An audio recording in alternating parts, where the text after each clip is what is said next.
Saudara-saudari yang terkasih, kita bersyukur atas peristiwa iman hari ini. Kita berterima kasih atas jasa dan cinta Monsinyur Hubertus Leteng.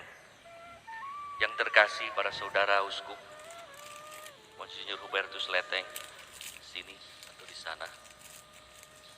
Monsinyur Sensi, Uskup Agung ND, Monsinyur Siprianus, Uskup Ruteng, dan Monsinyur Datus Lega, sahabat dari Monsinyur Hubertus Leteng.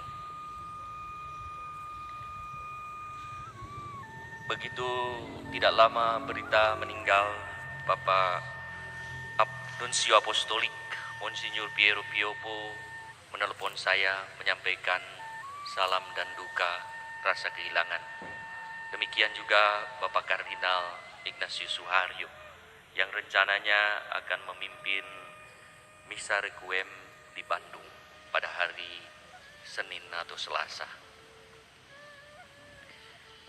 Saya ingin menyampaikan juga pernyataan duka dari Sri Paus Franciscus di Propaganda Fide Kardinal Antonio Tagle yang ditujukan kepada Monsinyur Siprianus lewat Nuncio Apostolik Monsinyur Piero Piopo, serta duka salam dari Ketua Konferensi Wali Gereja Indonesia Bapak Kardinal Ignatius Suharyo. Kemarin saya bertanya, Bapak Kardinal, apa yang ingin Bapak sampaikan melalui saya? Beliau berkata, Monsinyur Hubertus Leteng adalah seorang yang sederhana dan bersahaja. Ia adalah seorang yang lepas bebas. Bukan hanya lepas bebas pada harta benda yang bisa kelihatan, tapi saya merasa dia lepas bebas terhadap apa yang ada di dunia, termasuk jabatan pelayanan tertinggi dalam gereja sebagai uskup. Di sini saya akan cerita apa yang tidak pernah diceritakan menjadi rahasia kami berdua dan akhirnya disampaikan ke Vatikan yang menyebabkan mengapa ia mengundurkan diri. 18 Agustus 2017, kami dalam suasana doa 2 jam berbicara tentang apa yang terjadi di gereja Keuskupan Ruteng dan sekitarnya. Ada perbedaan pendapat di antara para imam. Ada perbedaan pendapat di antara para umat. Ada banyak perbedaan. Ada situasi khusus. Dalam doa itu kita berbicara berdua sampai pada suatu pembicaraan, Bapak Uskup, apakah Bapak Uskup mencintai gereja Ruteng? Saya cinta. Apakah Bapak Uskup mencintai panggilan? Saya mencintai. Apakah Bapak Uskup percaya kepada Allah? Percaya. Apa yang harus saya lakukan? Kata Monsinyur Hubertus Leteng. Mungkin tepat hari ini. Mungkin tepat kalau Bapak Uskup mengundurkan diri. Beliau menjawab di luar dugaan. Menjadi uskup bukan hak saya. Menjadi uskup adalah anugerah Allah, pemberian Allah, bukan karena saya layak.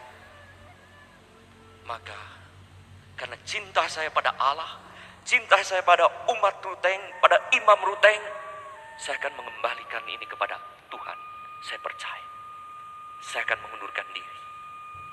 Besok sebelum Monsinyur pulang, saya akan menitipkan surat pengunduran diri saya. Berat. Pagi hari 19 Agustus, beliau datang sebelum saya pulang membawa surat pengunduran diri. Karena apa? Cinta kepada Bapak, Ibu, Saudara-saudari. Cinta kepada para imam. 11 Oktober, surat pengunduran diri diterima dan diumumkan di sini. Beliau datang ke Bandung membawa 1 koper dengan tas kecil. Tak ada banyak yang dibawa. Itulah kehidupan dan kesaksian yang beliau Maka saya bersama dengan Gereja Keuskupan Bandung merasa terberkati kedatangan beliau. Setelah 1 tahun retret, mengalami 1 tahun pengolahan rohani sendiri, bagaikan seorang frater di tahun rohani atau seorang novis menjalani kehidupan rohani.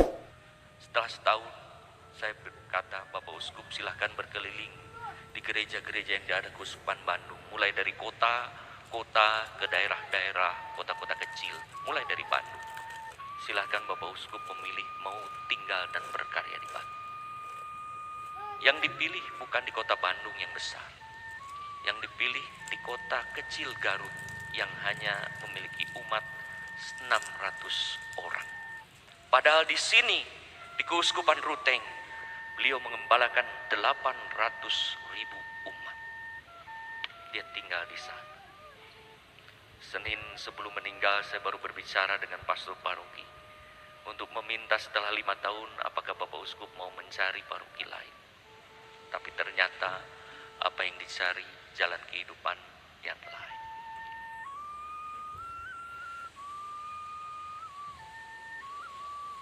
Saudara-saudari yang terkasih, saya tadi terharu dari 100 imam hadir. Saya melihat juga menyaksikan bagaimana ia dihormati, dihargai ketika ia datang, diperlakukan dengan baik. Datang di Labuan Bajo sampai ke sini, sangat mengharukan.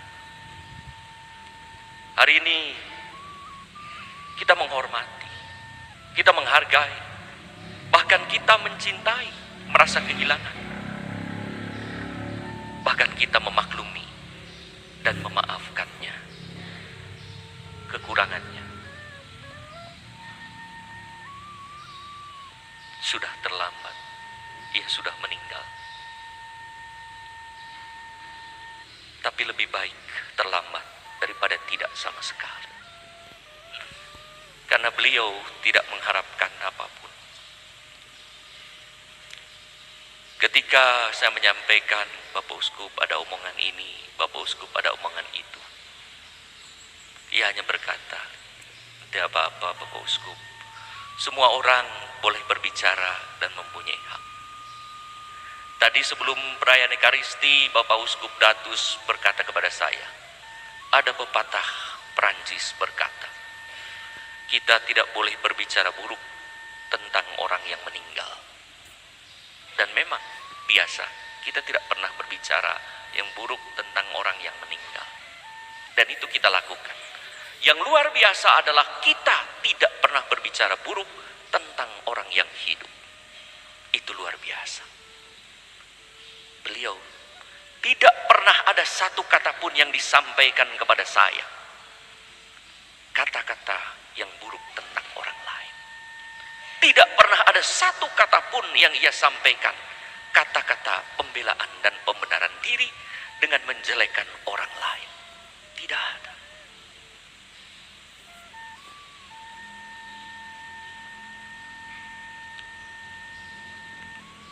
Damai dan sejahtera, itulah yang ingin disampaikan.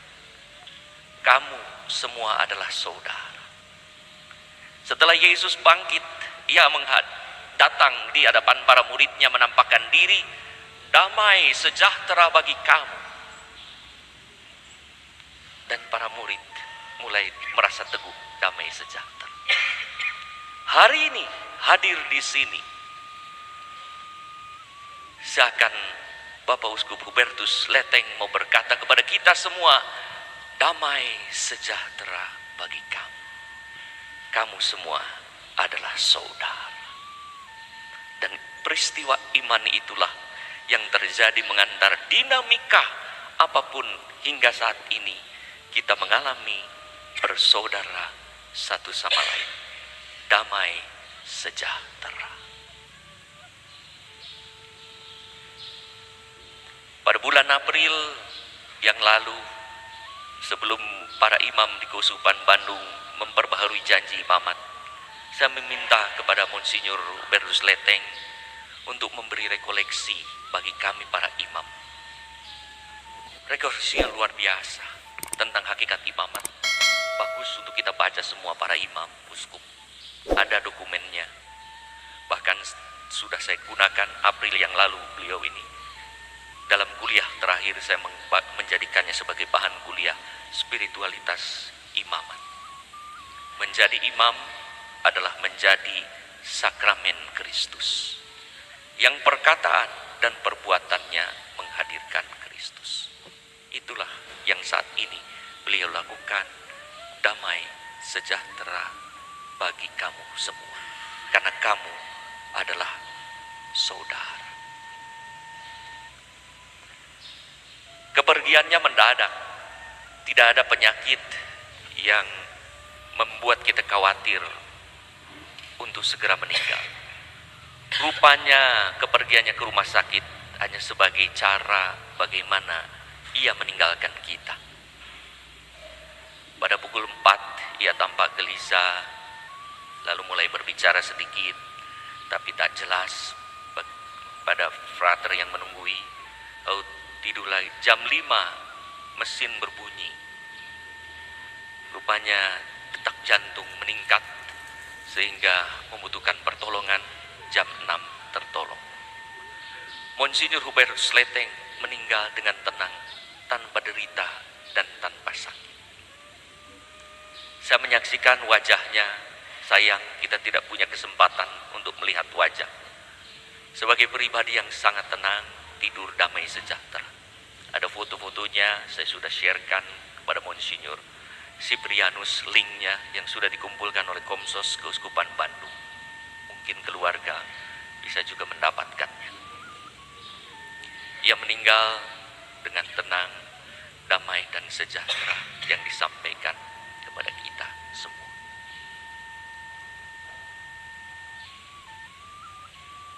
Monsinyur Hubertus Sleteng, terima kasih atas jasa cinta untuk kami semua.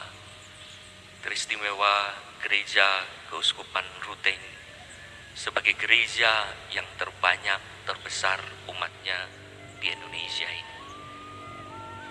Terima kasih atas kesaksian hidup yang mengajak kami semua untuk bersaudara satu sama lain, damai sejahtera, karena kamu semua adalah saudara.